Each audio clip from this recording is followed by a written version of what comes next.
Today, I'll be taking a look at Dynamite's Ducktales number 7, written by Brandon Montclair, with art by Tommaso Ronda, and the main cover being done by Ivan Bigarella. So far, the Ducktales comic by Dynamite has been pretty consistently good, so we'll see if they can keep up the quality. It begins with Huey, Dewey, and Louie taking a break from counting Uncle Scrooge's money by testing out crazy flavored gumballs from a massive gumball machine. Stuff like blueberry fizz, green apple gingerbread, Max Pop cotton candy, super sticky pink cream. This is also where we get the title for the issue, DuckTales, starring Uncle Scrooge with Huey, Dewey, and Louie, a sticky situation. Louie ends up trying one that he doesn't like and he spits it out, only to hit Uncle Scrooge, who came back in to see how the money counting was going. Scrooge isn't too pleased to see them not counting his money, as well as also discovering that the gum that Louie spit onto him won't come off no matter how hard he tries to get it to come off. He essentially tells them to get back to work and then leaves. After they get back to work, they realize there's $1 missing. So that's when the bulk of the issue actually starts, which is Huey, Dewey, and Louie running around trying to find that last dollar. First, they run into Duckworth and Mrs. Beakley in the kitchen, which, after explaining their situation, Mrs. Beakley suggests maybe they check the ventilation system. So the boys start crawling around through the vents until a blast of air blasts the boys back out into the kitchen, along with a tidal wave full of dust. And then they move on to the foyer, where they then encounter Gizmo Duck. After looking around the foyer for a bit, and also making a mess, they then move on to Webby's room, where they then proceed to upset Webby, as well as also tear her room apart, looking for the missing dollar.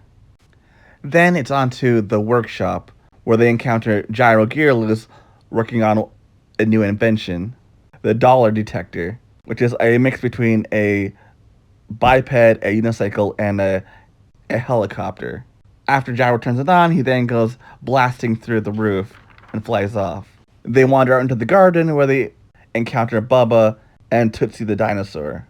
When they ask Bubba if he's seen a dollar, he misunderstands and tells them that he fed it to Tootsie. Huey, Dewey, and Louie and then tackled Tootsie and tried to pry the dollar away from her, only to discover it was just a leaf and that Bubba didn't understand. So Huey, Dewey, and Louie walk off dejected, watch as they walk away confused. They next head out to the hangar where they encounter Launchpad McQuack working on his biplane. Launchpad offers to fly them up and look for it from the air, only for his biplane to then crumble into pieces. So after giving up, Huey, Dewey, and Louie then head to Scrooge's office, where they confess that they lost the dollar.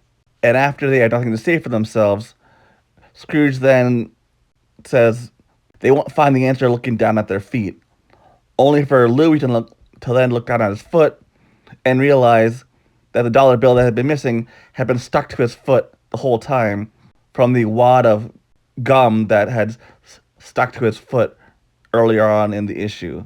And so after Scrooge retrieves his missing dollar, he tells the boys that they can always find something if they just retrace their steps. And so the issue ends with Mrs. Beakley, Duckworth, Gizmo Duck, Webby, Gyro, Launchpad, and Bubba and Tootsie all in Scrooge's office together.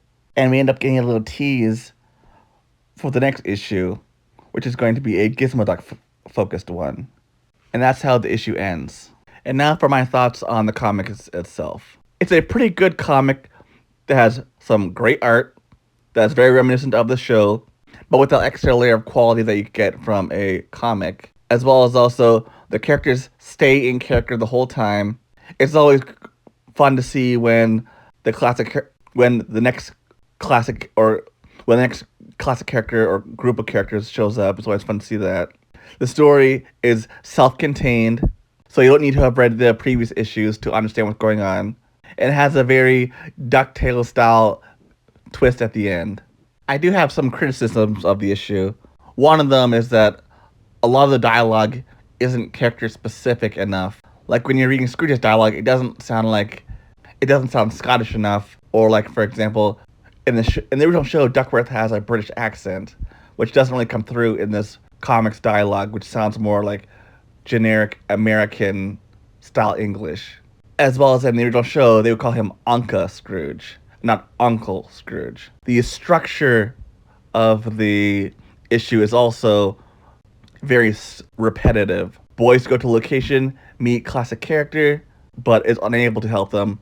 The boys make a mess and then leave. A variation of that will repeat.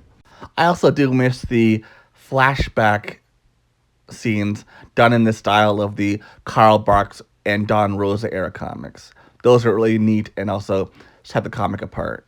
But overall, I did enjoy the comic and I do recommend it to people who are fans of the franchise. Till next time, see ya.